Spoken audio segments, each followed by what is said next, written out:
to the Boardroom Brain podcast, everyone. Today's guest is out of this world phenomenal. I admire her so much with everything that she's done. So I cannot wait to introduce our guest to you today. This is going to be a good conversation, folks. Dr. Laura Purdy is a board-certified family medicine physician who's wrapping up 14 years as an officer in the U.S. Army. She started working in telemedicine in 2016 as a full-time physician and became the medical director of MD Live. After MD Live, Laura became one of the regional medical directors of Hims and Hers and entered the telehealth industry, gig economy style. Now, Laura has now worked for dozens of virtual health companies across the industry, and she also consults for early stage telehealth startups in the US and the UK. She has 49, soon to be 51 state medical licenses and believes in empowering young businesses to meet and exceed their business vision.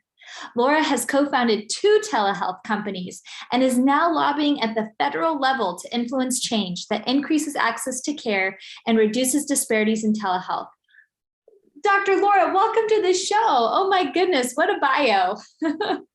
Thank you for having me. I feel like I might be blushing after that. Thank you. Thank you for the kind and generous introduction. Oh, well, what an impressive career that you've had thus far. And I can't wait for our conversation today because I'm a licensed clinical psychologist. And so I do a lot of telehealth myself. And this is such an exciting conversation because really, I think the pandemic rocketed what it was already really starting with telehealth, but just magnified it even more. I'm sure you saw that too with your work as well. Yes. I mean, you are so right. People like you and me, we were doing telehealth, I say, before it was cool. It's just been a hyper growth since the pandemic. Mm-hmm. Absolutely. Absolutely. Now, I want people to hear about your journey thus far. And I love how you combine your love for medicine with also an entrepreneurial flair. So tell us how you bring those 2 worlds and those 2 passions together. Oh, wow. What a question. So it was an accident. It really was. I didn't intend to go out and do that, but in the healthcare field, it's moving so quickly. I know you see this too in what you're doing. And especially as we're working digitally, there's just a tremendous business component of doing this type of work virtually. And there's a lot of problems to solve and a lot of troubleshooting to do and test programs to pilot launch and new initiatives to try. And so I think being in the industry at this place and time, it lends itself to having a bend towards business, if you will. And so I think it was just a natural extension. Not everyone has a business inclination. But I do. And I think it's really fascinating because we can't operate without the business side. You have to have both. Mm-hmm. You have to have both. So yeah. You absolutely do. And at the same time, I think people sometimes get really scared by that. You know, I got licensed and started my private practice right as soon as I got licensed. And people were always like, how are you having a private practice? That sounds so hard. But really, you know, if you're willing to ask for help and ask questions and work with other people, not just do it on your own, I find that it doesn't have to be so intimidating, that it's not as hard to have your own business sometimes as people make it out to be. I'm curious if that's been your experience too. Gosh, I mean, it is scary. I don't want to understate the scariness, but on the other hand, the industry and the community and the country and the world needs people to be brave and to step foot out there and be brave enough to start businesses and take on these responsibilities and find wise people to ask how to do things. Like for me, that would be marketing and finance, not my skill sets. And so to find those people to kind of be your support system and your team to get through those challenges, because your area of expertise will be someone else's area of challenge. Mm-hmm. So we can all work together to put our gifts together to make it work. Oh, that is so beautifully said. I love that idea of we need people to be brave and we need people to be open and asking for help in all those different facets. I'm completely right there with you. Like designing a website, that was totally out of my scope. So I'm going to hire someone to help me with that who can do it a million times better than I can. We don't have to do all things. We can work with other people. And I'm hearing that's what you do as well. Yeah, absolutely. Now, I'm curious to hear more about telehealth. How are you seeing that change the way that people can access services, unlike ever before? I'm wondering. It is changing every day. What we can do today and what we can do tomorrow are different. The laws, I mean, you've probably seen this too. The laws have greatly expanded to allow people to use technology to do their job, which is great because every other industry out there allows people to use technology to do their job. So why don't we in healthcare, Mm-hmm. right? Mm-hmm. And so, so the laws have really expanded, but the technology is advancing too.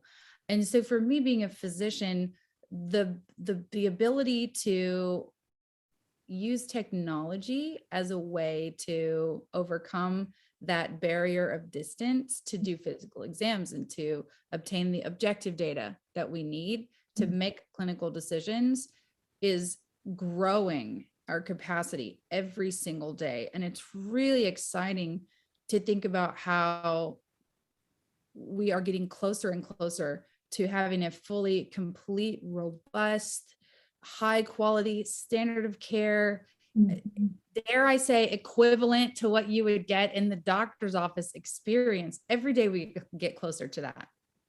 Oh, wow, that's incredible to me. And I'm curious for the skeptic who's listening to this and is saying, okay, well, if I think I've got strep throat and you can't give me the swab through the Zoom screen, how does that work? So I want to use this as a caveat to say we did not plan this in advance. So what I'm about to say is purely a fun coincidence of the conversation. But I have 4 children Uh-huh. and the oldest is 8. And so twice in the last, we'll say 16 months, all 4 of them have gotten strep throat all at the same time. Oh. And it always happens at 9 o'clock at night, on a holiday or something like that. But so we actually have a virtual nurse practitioner that is, for the lack of a better word, I mean, we do have a brick and mortar PCP, but she meets our, that's where they go to get their immunizations and their checkups and their heights and their weights and all the things you need to do at the pediatrician's office. We still do all of that. But there are these 2 instances where all 4 of the children have had strep throat because that's what they do. And we bought a box of test kits on Amazon. They're the exact same. They look like little pregnancy test strips, but it's for strep throat.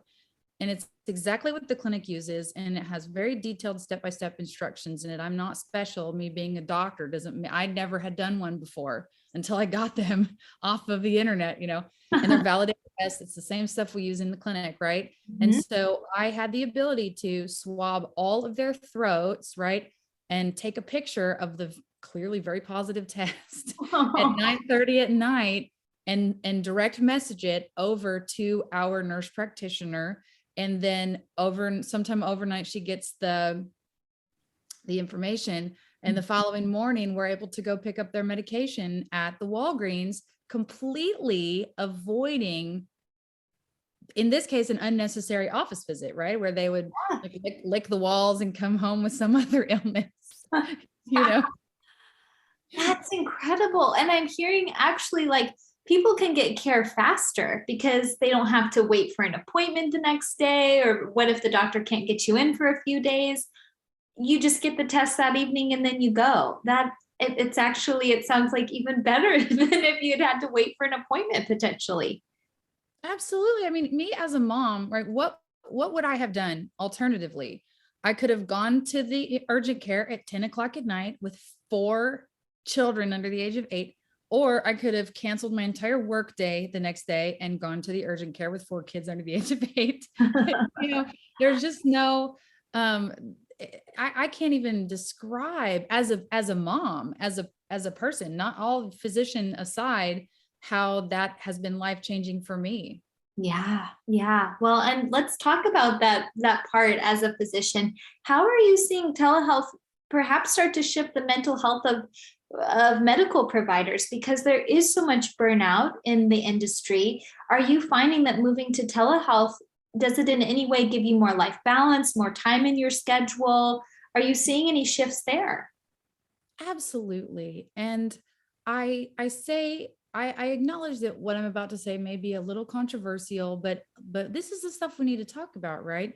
Historically, there has been um, this notion that healthcare providers of all types should just work and work and work until they're absolutely buried in the ground. And it's almost like there's just you get a trophy for doing that, right? It's respected and it's seen as those are the good doctors, those are the good nurse practitioners, the ones that are running themselves into the ground, just working like dogs. And there has been a disregard and to an extent, I think even some shaming involved in people who choose not to have an 80-hour a week, full-time, all day, 12-hour schedule career. And there hasn't really been an alternative that could still be lucrative and give this work-life balance. And telehealth does that. It gives us back the freedom of choice in how we work and when we work and where we work. And to an extent, you still got to apply by HIPAA, but I think it's opened up a whole new world of acknowledgement and respect for the fact that work-life balance and mental wellness of the healthcare providers is very important, and we should take that into consideration as we build out our daily loads and workflows. I'm right there with you. Full disclosure, I was skeptical of telehealth before the pandemic, and I still hear that with a lot of my fellow therapists that there is this preference for the in-person, and I can completely get that.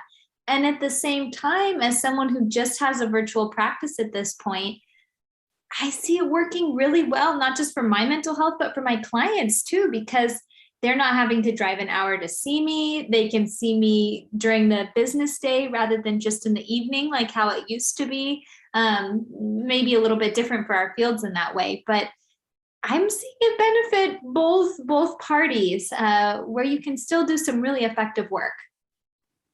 Absolutely. I mean, you can still build a solid relationship. You can still have rapport. You can have all of the things that you could have in the brick and mortar for your type of situation, except for the ability to touch someone. And frankly, how much touching do you do during a therapy Not session? much. I hope not much. Generally none, right? I mean, Yep. maybe a hug if they've been a long-term, well-established, exceptionally well-established patient, but And if they initiate it. and if they initiate it, but especially since the pandemic, we really have gotten away from extraneous touching. I don't know what the right word is, but we just don't. Yeah, no, it's definitely true. So that's exciting. Now, in terms of, I'm curious your thoughts too on the licensure side of it, because I know for myself, we have what's called SIPAC, where only some states allow you to practice, hold a license that kind of translates across, state borders. California, where I'm at, is not one of them. How are you seeing that work for you? You're almost at 51 state licenses. So how has that process been for you? California. So we are standing on the edge of change. And it is archaic and it is irrelevant. And it is predicated on the notion that you are working in a brick and mortar facility for these states not to have licensure reciprocity. Do I think everybody needs to be allowed to do things like go do surgery and deliver babies in every state? No. But when it comes to remote care, virtual health, telemedicine in whatever capacity, it's bizarre and ridiculous that the states have not figured out a way to come to an agreement that we can safely do this across state lines. They allowed it in the pandemic. They waived a lot. Almost all of the licensure requirements were waived during COVID. I'm like doing the major clap over here because I'm so on board with that. I mean, if we don't have evidence of that right now, that telehealth works across state lines, what else do we need to prove it? And it breaks my heart because a lot of people, maybe they live in rural areas, right? We were talking before we started recording. I was just speaking in Nebraska yesterday, and so many of the students there were like, there's not enough therapists in our state to provide for us. Whereas if we can all work together across the country, it can completely expand services for folks. So I hope that we see some changes really soon on that front. And it's happening. I don't mean to berate the government so severely. I've been doing this for probably 6 years now, 6 or 7 years, and I've seen changes in the law that we truly never thought would happen. So the change is happening, and to give them credit, I don't think it would be possible for the government to change as fast as the technology and the industry is changing. But there is still a long way to go. Well, and speaking of your service with the government and our country, you have served for 14 years as an officer in the U.S. Army. Tell us a bit about that experience and how your service has shaped what you're doing now. Oh gosh, I wouldn't even know where to start. But the first telemedicine visit I ever did was when I was in the Army, and I've been out for almost a year now. So I was in North Carolina, and I had medics and soldiers, people who were in Africa. And the first telemedicine visit I ever did was on a guy who was in Uganda and got appendicitis. And there, you can't prepare yourself for that one. What do you do when you get appendicitis in Uganda? So we did a telemedicine visit, and basically I said, you've got to go to the emergency room. I don't care what country you're in. That's what you have to do, and they did, and it turned out fine. But, that was the first time where I learned and realized that I could still be effective, and I could still provide meaningful and useful benefit remotely, not being in the same location as someone else. But, the military taught me a lot more than I imagined that it would, that applies into the real world. Being an innovator and being an entrepreneur in the Army, I was in the Army, you get stuck in positions with limited resources. And your job is to inspire and motivate change and do better than the person who was before you. And those are foundational principles in the world of entrepreneurship and small businesses and telemedicine. And there's a lot of overlap. Absolutely. Well, and what I think about with that situation where you were just talking about the gentleman that had appendicitis, you were a huge bridge into him getting the care he needed. I think sometimes people can really try and, I don't need to do that. I don't want to go to the hospital. You were that person that helped build the bridge for him to get the care that he needed in person, I'm hearing. Absolutely. And that is a very common statement made by people who call into telemedicine urgent care is, I don't want to. And sometimes we can say, you don't have to, it's not a today problem. And other times it's like, you really need to. Yeah. Well, and I always like to do a little bit of LinkedIn stalking before our guests come on the show. And I was reading on your LinkedIn page how you were sharing about US doctors being able to provide telehealth services to Ukrainian soldiers, civilians, refugees recently. I want to hear about that for you because that's so present of mind for folks right now, and how incredible how you're using telehealth in that way too.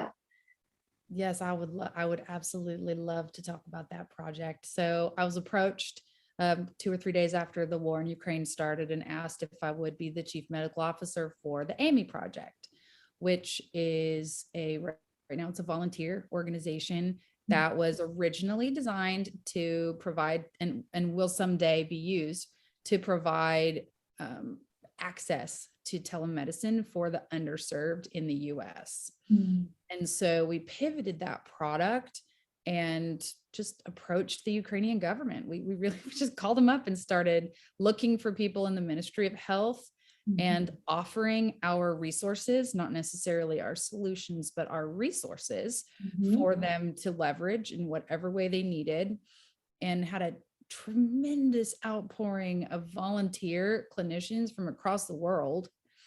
And that's what we've been doing. We've been providing free video-based with translator services as needed, generally primary and urgent care. It's not battlefield point of injury care. It's not like that.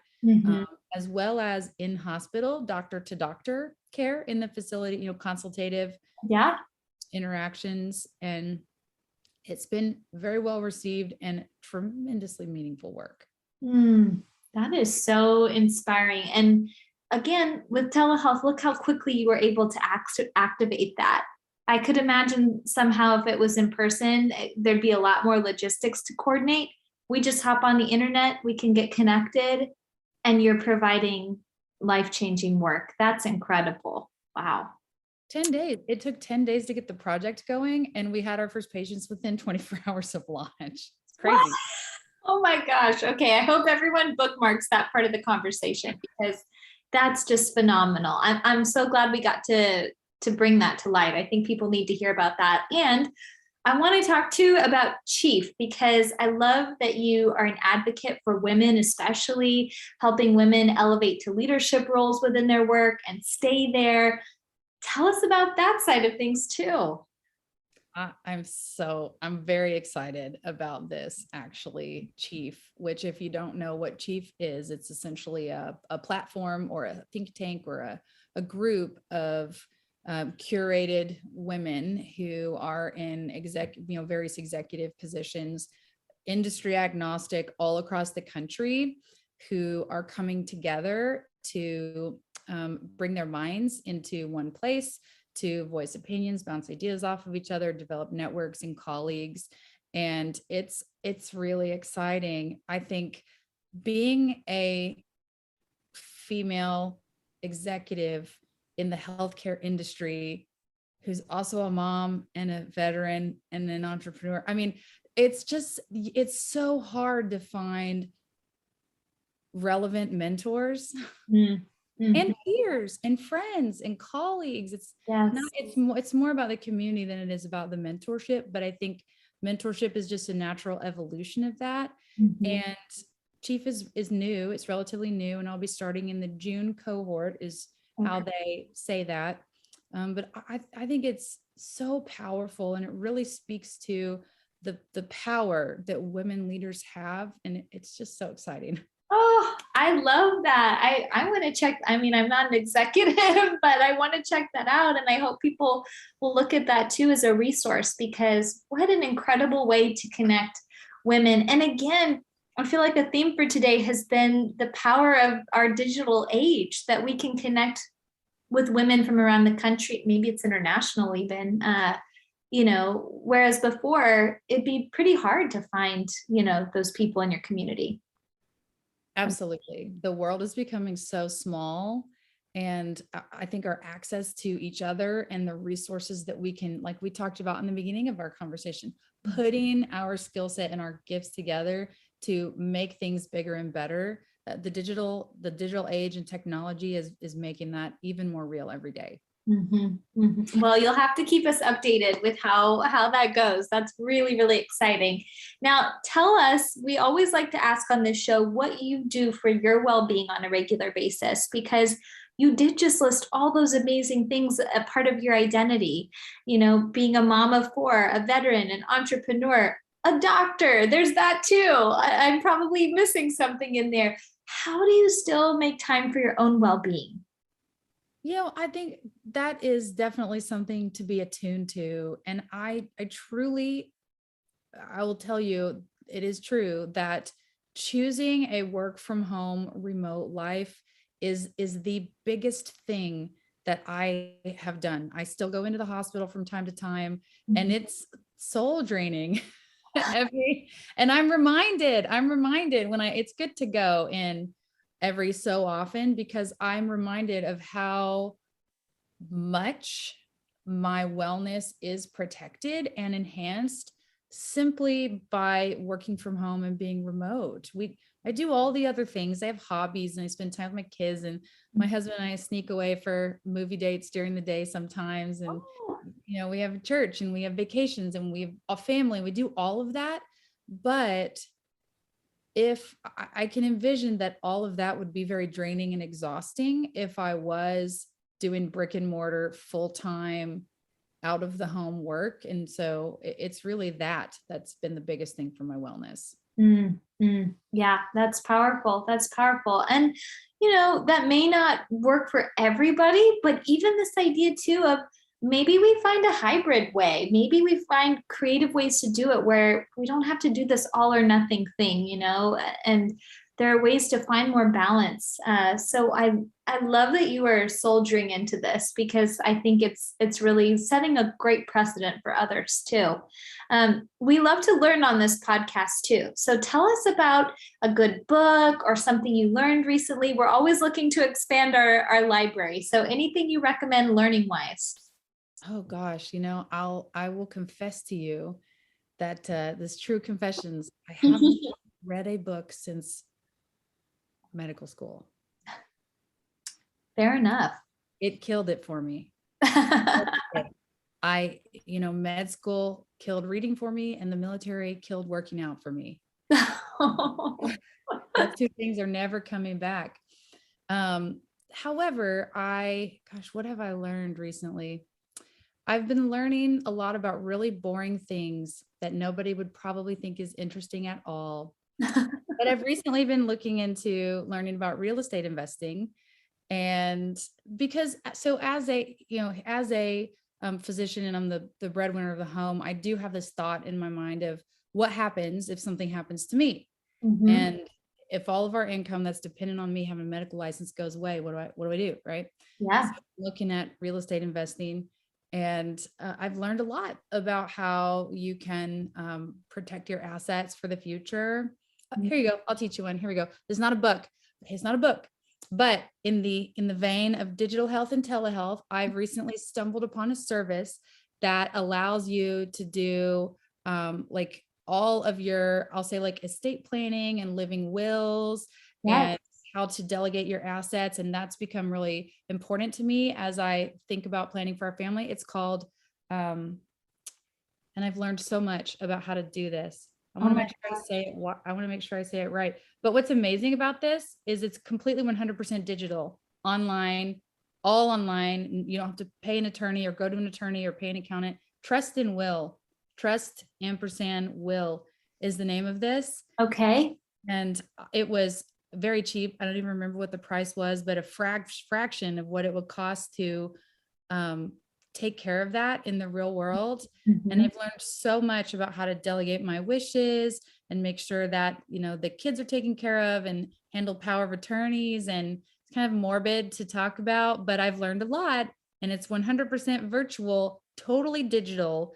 I did it at a restaurant. I was at happy hour with a friend and filled it out. During estate planning.